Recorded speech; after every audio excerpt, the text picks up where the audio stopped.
If you have a smart speaker, you have access to the entire world of NPR and St. Louis Public Radio. All the latest news and all the captivating stories.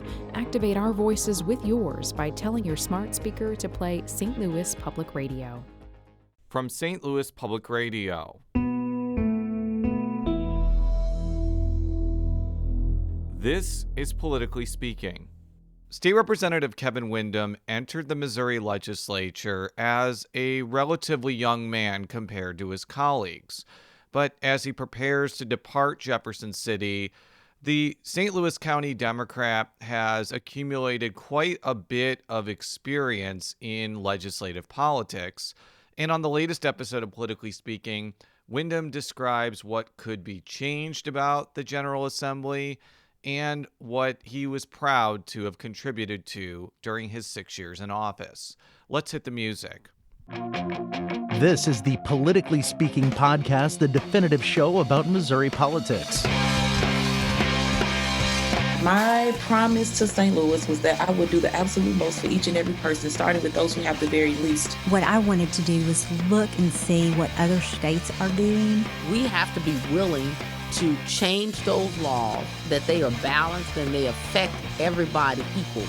As somebody that grew up in the St. Louis area, North St. Louis County, I didn't know any lawyers growing up. We got to find long-term solutions to make government better, but also to be able to provide services to people. I don't want to leave that federal money that we've been leaving all these years on the table. We need to be spending this money to take care of Missourians. I thought we accomplished a lot this year, but a lot more needs to be done. And welcome to Politically Speaking. I'm your host, St. Louis Public Radio political correspondent Jason Rosenbaum.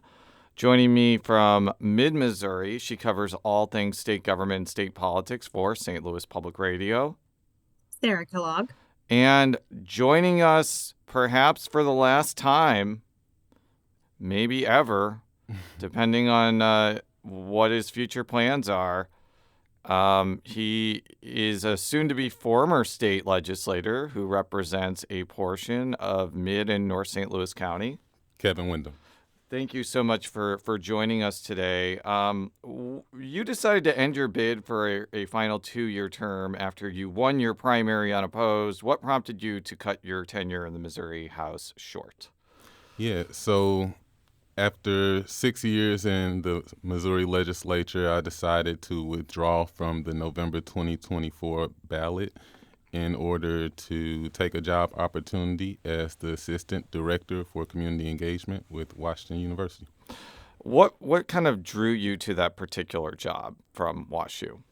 Yeah, so I've been working in the legislature on higher education issues since entering the legislature. And with the natural bridge, if you will, no pun intended, with a main road in my district, between community engagement, being a state legislator, and the work on higher education issues that I've been doing, I just thought it was a natural fit. This isn't the first time somebody has left the state legislature early because they found another professional opportunity, whether it be more lucrative financially or more fulfilling personally. Do you think that maybe you would have stayed longer if, for example, legislators were paid more money or their term limits were different? Like, what would there have been anything to change your mind if things were a little bit different?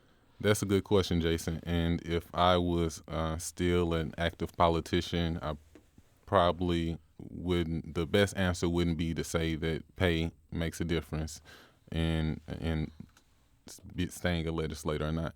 But I think that if the pay was different, then it's possible that I would have stayed in the legislature. Now, probably only for 2 more years because of what could be a whole nother conversation of term limits. Which we will talk about later in the show, by the way.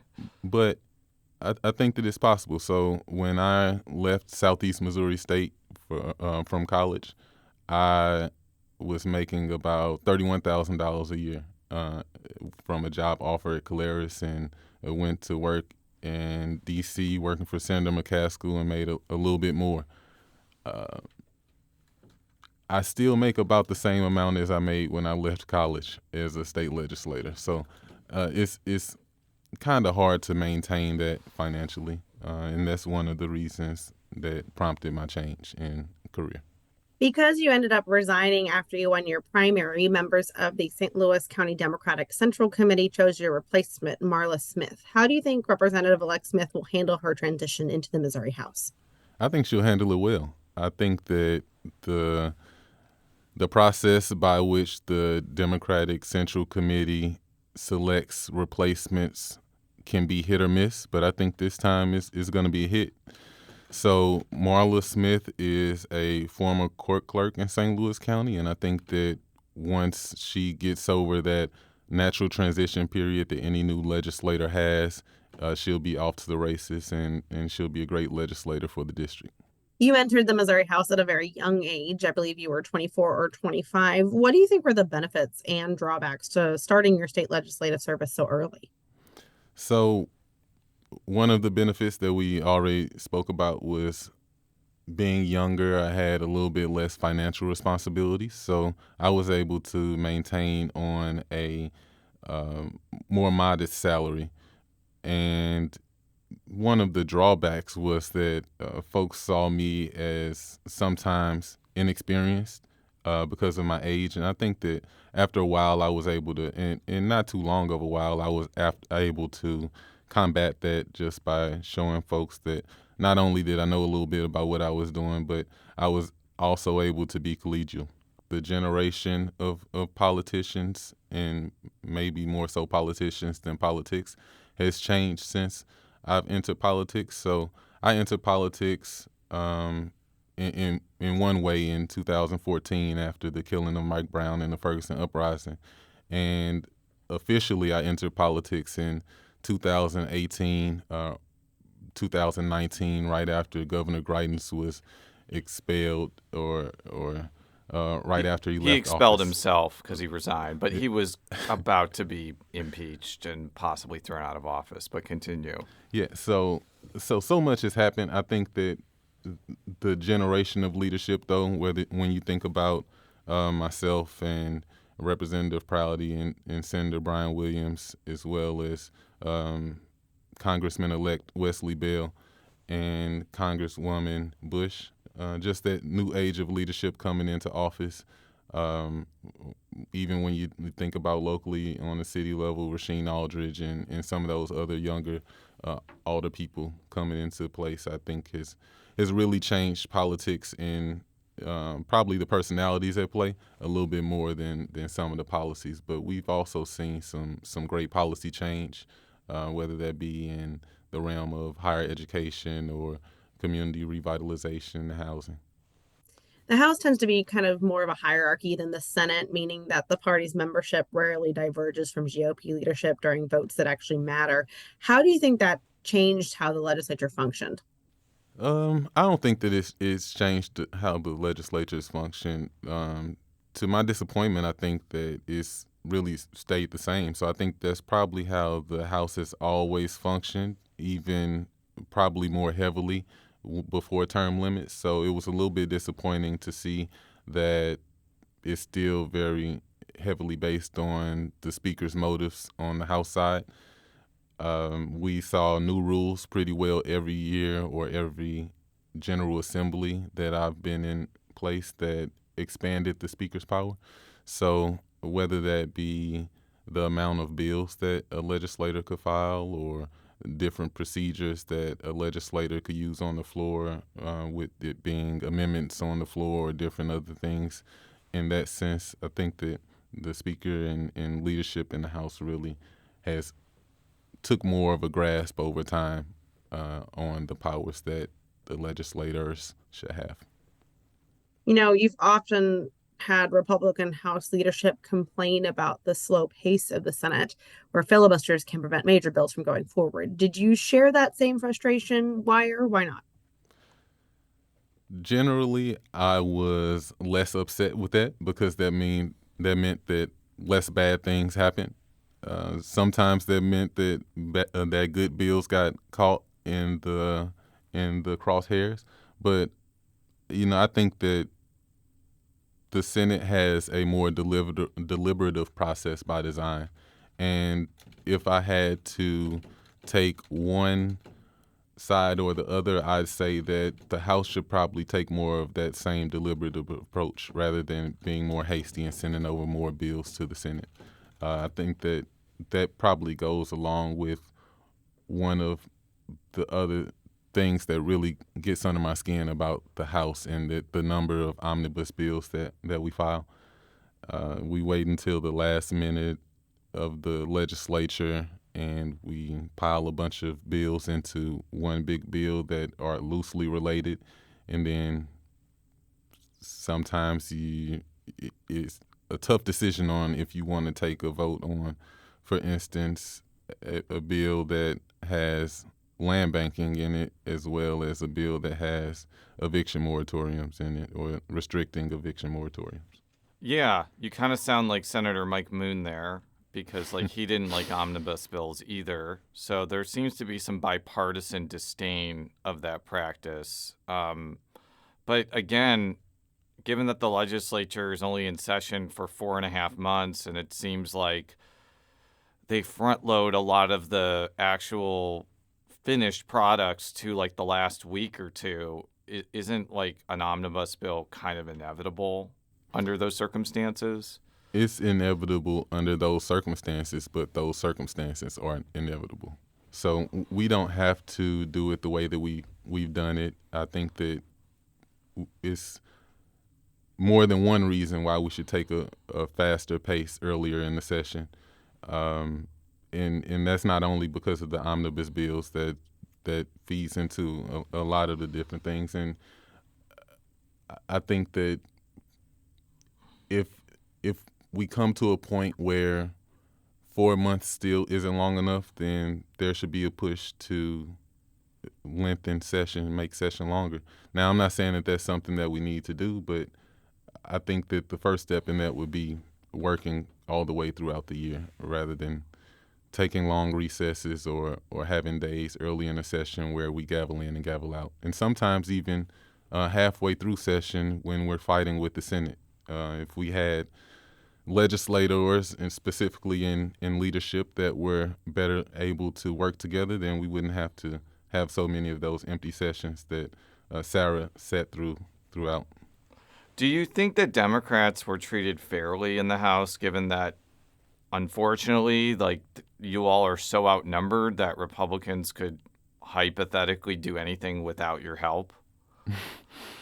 I don't know. I think that it probably depends on the Democrat that you ask. If we're talking about Democrats generally, no, I don't think that we were treated fair. I think that at risk of sounding old and showing some of the gray hairs on the top of my head that the legislature may or may not have given me, life's not fair, right? So I think that depending on the Democrat or legislator generally or broadly, then they were able to overcome those hurdles in various ways. So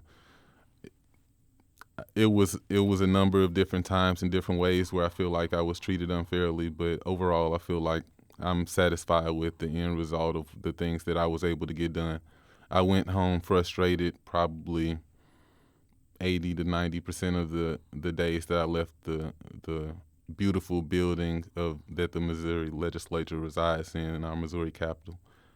But the 10 to 20% that I went home satisfied was more than worth the frustration. Yeah, because you were on the budget committee. Were you on the budget committee your entire time in the House? I was not on the budget committee my first term, but I was on the budget committee my second and third term. Democrats really seem to have a lot of success in the budgetary process. I think I know the reason why, but rather than like me answer the question for you, like why do you think that was an area where your caucus, which is traditionally like the least powerful group of people in Jefferson City, like, and this was the case when the House Democrats had 70 members. They don't have the filibuster ability, so they're just generally just not as powerful as Senate Democrats. Why do you think that you were able to get so much stuff done through the budget? Well, I think that there's a couple of different reasons. I think that probably the easiest to point out would be that Democrats in the House are able to combine their efforts, if you will, with Republicans in the Senate.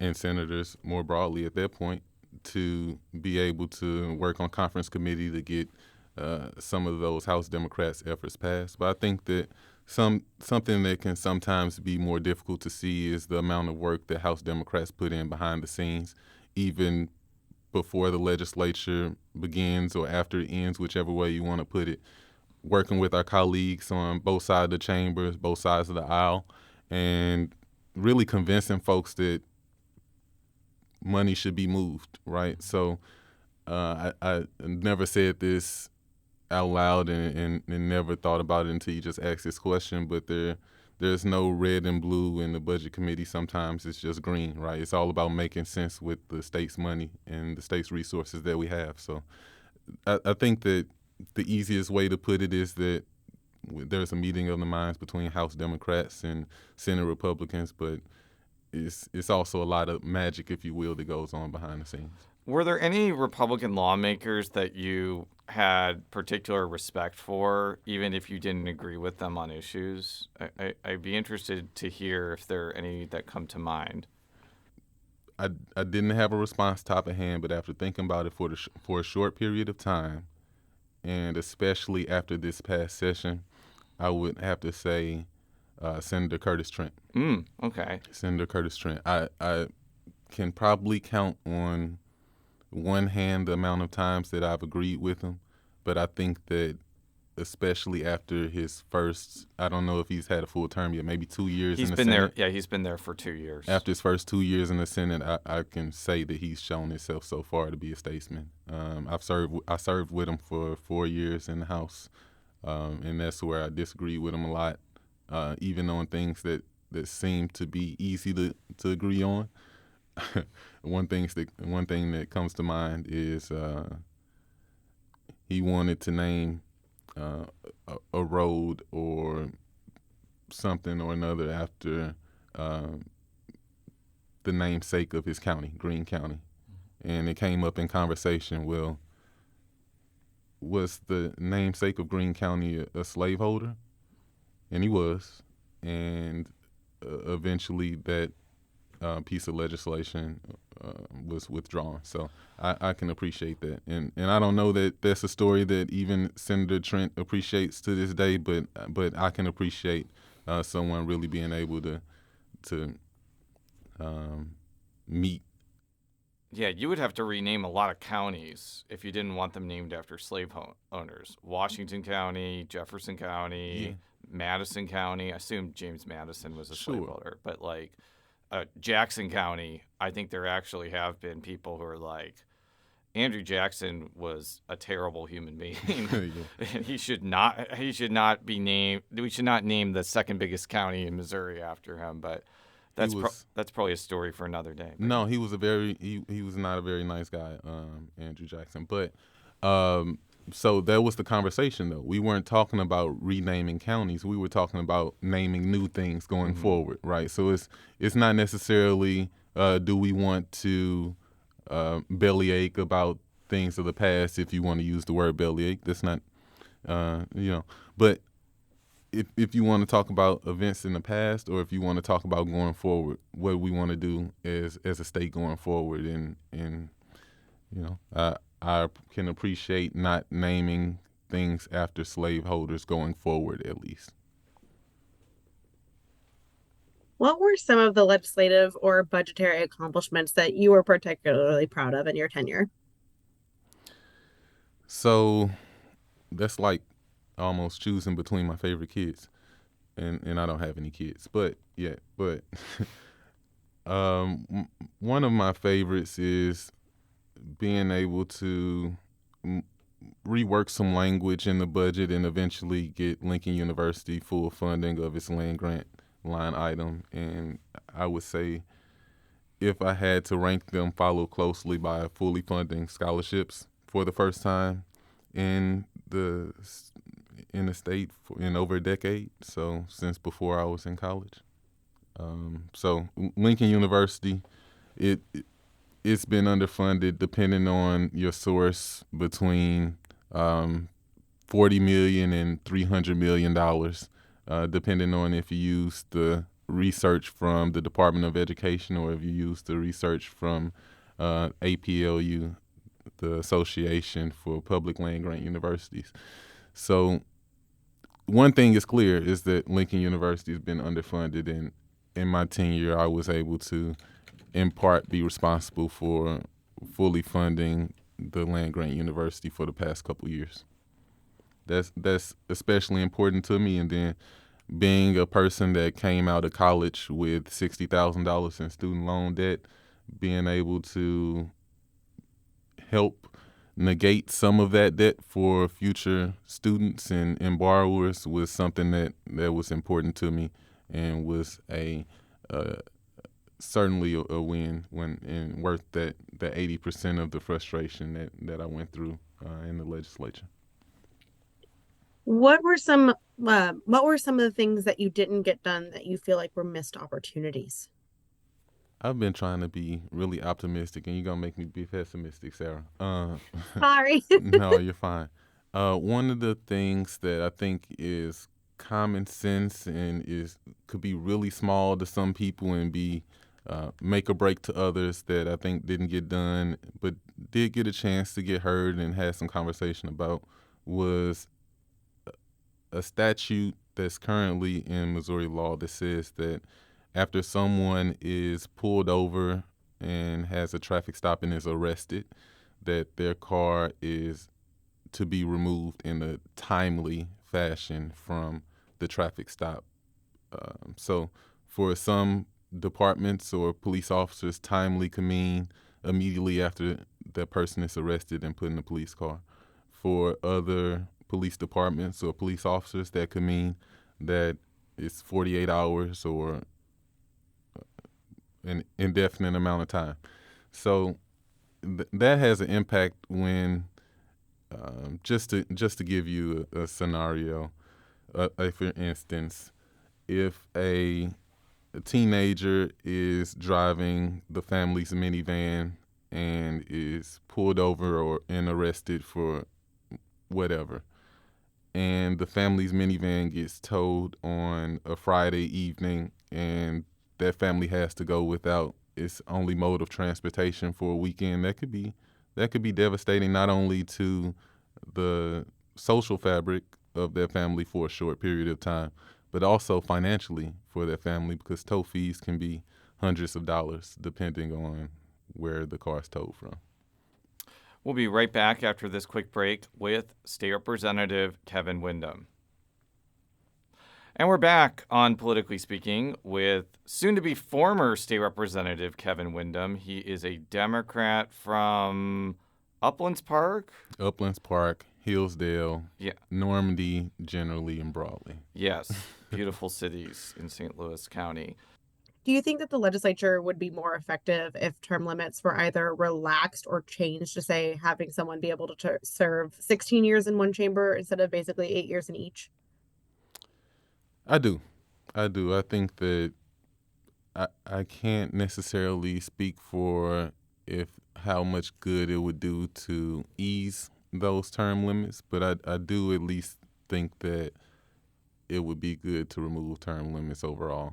I don't know exactly what a life of 16 years in each chamber would look like, or 16 years for a legislator to be able to use in either chamber. But I imagine it would be better than what happens now, because there have been a number of criticisms of term limits, and I think that some are true and some are not, but I err on the side of not having them. You know, there are people who argue that term limits actually empower lobbyists and staffers because they are able to, be there longer than lawmakers. Do you think that's true? And secondly, do you think that's a bad thing? If I had to say yes or no, I say yeah, it's true. I don't think that it has to be true. I think that there are opportunities for legislators to be able to exercise more of their authority, and I think that may be happening in some ways in the legislature right now. But I think that overall, if I had to say who has more influence in the way that the legislature is set up now. Just the lobbyists and the folks that have been there longer, whether that be staffers or whether that be nonprofit folks, they just know more. They have more history, and sometimes that can be a bad thing, but sometimes that can also be a good thing. So I've had a number of lobbyists let me know that this isn't the first time that we fought X fight, whether that be in elections committee or whether that be on the floor speaking about LGBTQ matters. This isn't the first time we fought it, and this is what happened last time, and that's able to give you a better frame of reference when you come in and you try to have these debates on the floor. Well, let's segue into politics a little bit, because I've found you to be a keen observer of the political scene, which is kind of separate from the legislative scene. Although the two do intermix quite a bit, so I want to make that clear. Why do you think Democrats have had such a hard time gaining ground in state legislative and statewide races in Missouri? First reason would be term limits, and I talked about that a little bit. The second thing, I think that it's just much more difficult to speak to people nowadays. And I mean that in as many ways as you can think about it, right? Whether we're talking about knocking on doors and sending out mailers, the more traditional ways that politicians have been in contact with their constituents, or whether we're talking about the new media, if you will. So streaming and all of those different things. Money still plays such a big part in politics, and I think that those two things probably go hand in hand. But I think that with messaging and the way that media is transforming is kind of it's a big part. It's not the reason in that, but I think that it's just a bit of a change. And I think that it's somewhat of a natural change. I think that in 15 to 20 years we'll be having this same conversation about Democrats having a lock on the legislature, at least hopefully. But yeah, times are just changing, I think. This past election, we saw no coattails whatsoever from Amendment 3, which is the measure legalizing abortion. Do you think the initiative petition process isn't the magic bullet to solve Democratic woes as people think, or do you think that's actually kind of a misunderstanding of what the initiative petition process is kind of supposed to be? Yeah, that's a good question. I think that you probably answered it at the end of your question. I think that the initiative petition process is a bit misunderstood. I think that it's possible for initiative petitions to have coattails, but I don't think that it's inevitable by any means. I think that Amendment 3 was an initiative petition that stood on its own. I think that, and I wasn't as keen of an observer as Jason maybe gives me credit for on this past election cycle. But I think that Amendment 3 was independent in that there wasn't a ton of politicians on the pro-Amendment 3 side. Now, I think that there were probably more even on the anti-Amendment 3 side, on the no side.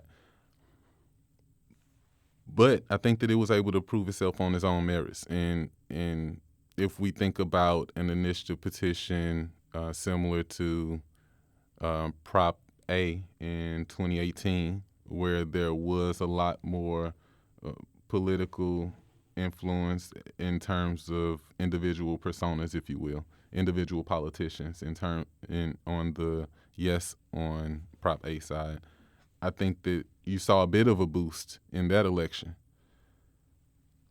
But that was during the primary. That wasn't during the November election. So it wasn't as observable to some. Yeah, and Prop A was the measure that repealed right to work, and that was done in August. So there was no coattails for that in the general election. But continue. Yeah, but if you look at some of those primary elections in terms of who showed up more, Democrats or Republicans, there were districts where there were seats held by Republicans, but the Democrats had more primary votes. Yeah. So I think that it depends on a number of things to draw this answer to a close. It depends on a number of things if an initiative petition is able to have coattails or not, but I don't think it's inevitable by any means. Something that Senator-elect Stephen Wimber mentioned in 2021 is that if Democrats don't expand leadership beyond St. Louis, Kansas City, and Columbia, then the GOP legislature will continue to chip away at Democratic autonomy and Democrat-leading places. An example of that is the recent spat over the St. Louis County prosecutor appointment. Is that something to worry about? Yeah, I think it's something to worry about, and I think that it's something to worry about throughout the country. So in Missouri, that looks like a number of different things from, like you mentioned, the most recent spat, if we can call it that, between the St. Louis County executive and the Missouri governor on who gets to name the next county prosecutor.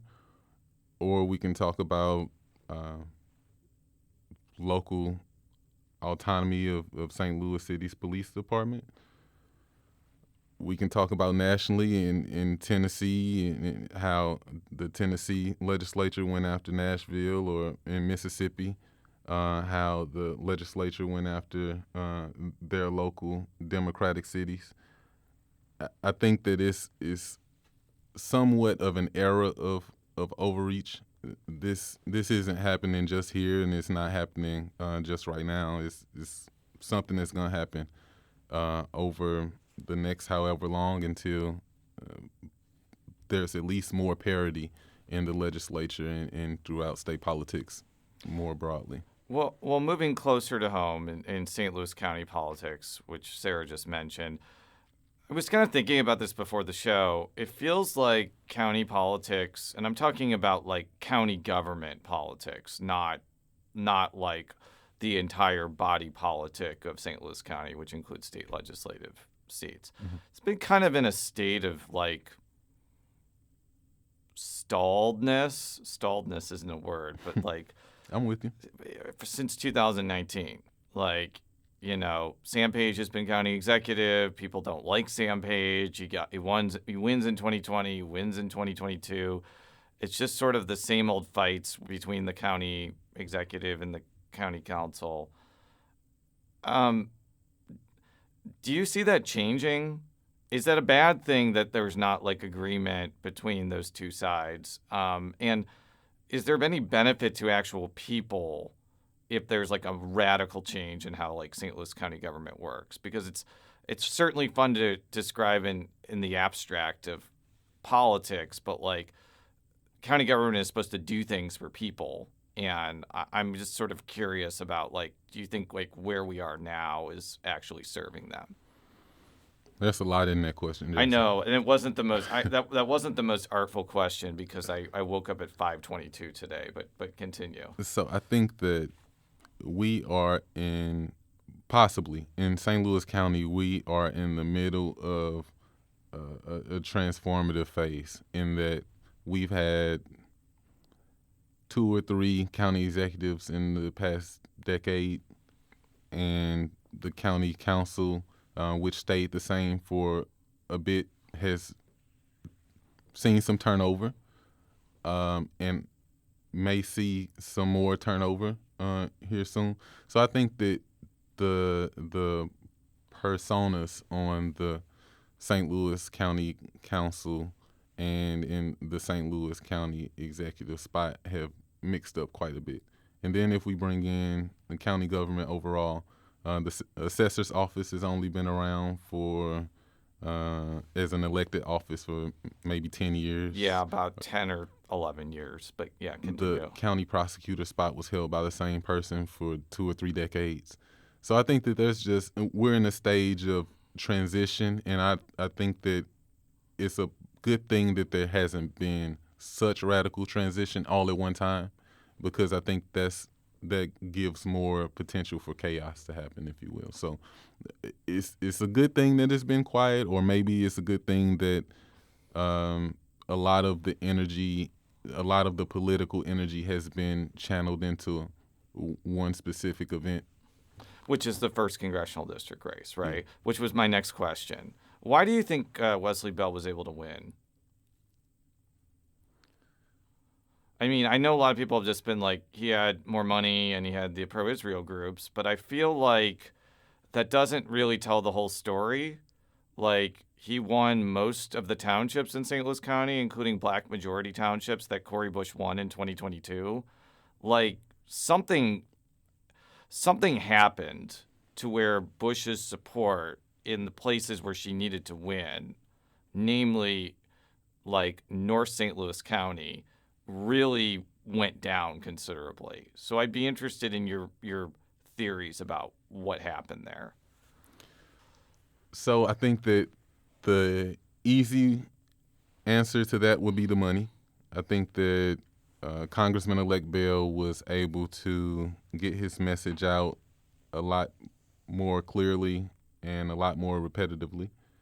But I think that there was also, within that message, Congressman-elect Bell was able to tell people what he was going to bring to the district and how that was different from what they was getting. So I think that's really, I think, the big thing that happened there. I think that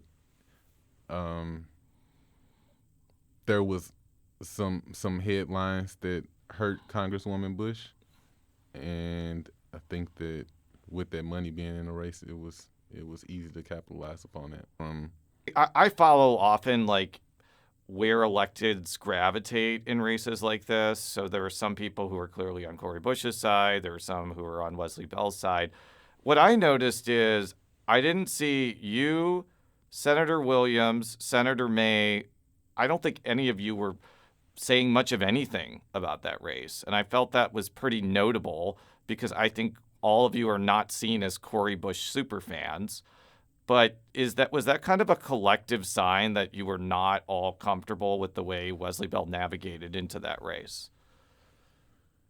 Or am I just reading way too much into this and I need to get a hobby, basically? Well, I think that you're good at your job, Jason. One of my favorite reporters, since you made me pick a favorite politician on the other side of the aisle. Independence is important in politics, and I appreciate that sometimes folks don't make endorsements in races. And that's what I decided not to do, because personally, I was not the biggest fan of the work that Congresswoman Bush did in Washington, D.C. However, I was a big proponent of having a black progressive county prosecutor. Mm-hmm. And having what seemed like a choice between those two dynamics left me in an uneasy position. But I can appreciate Congressional District 1 being vied for by two independent politicians that definitely showed that they know the craft in one way or the other. And I think it's going to continue like this. Like, I think there's the first district primary is going to be competitive like every cycle. Like, I don't think Wesley Bell's going to get a pass in 2026, just like Cori Bush didn't get a pass in her first 2 years. And you could make an argument that's not a bad thing because it forces the office holder to be accountable.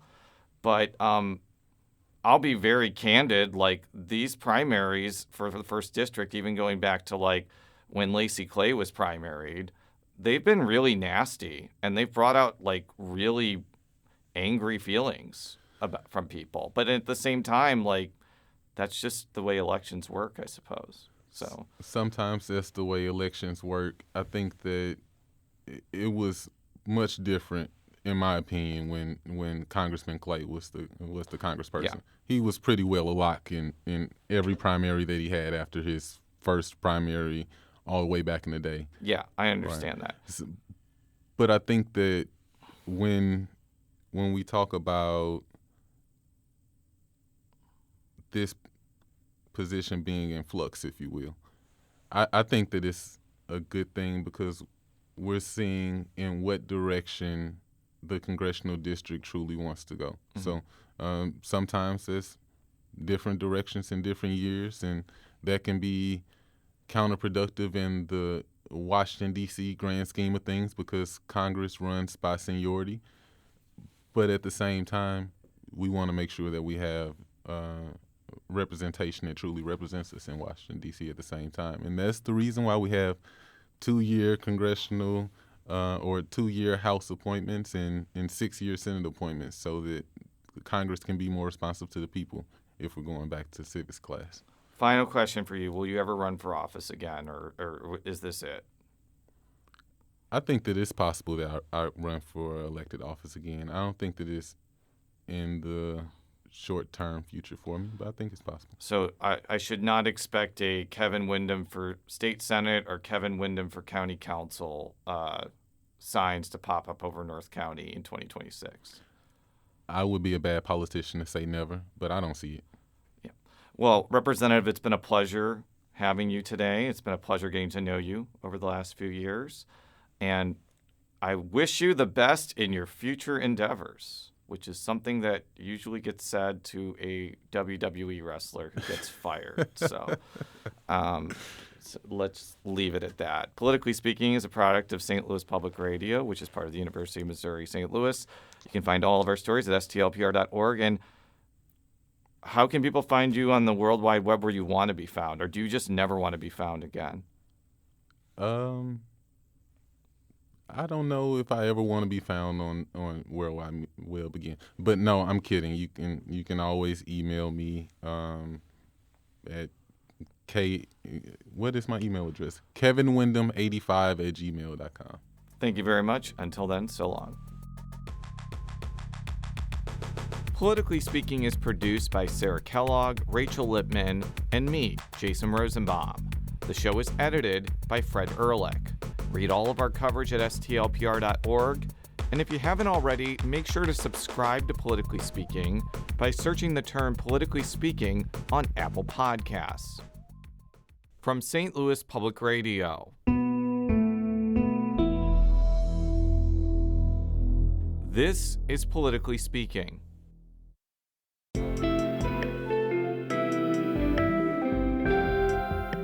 The Gateway brings you the day's news each weekday from around the St. Louis region and the state capitals in Jefferson City. Our schools are accredited.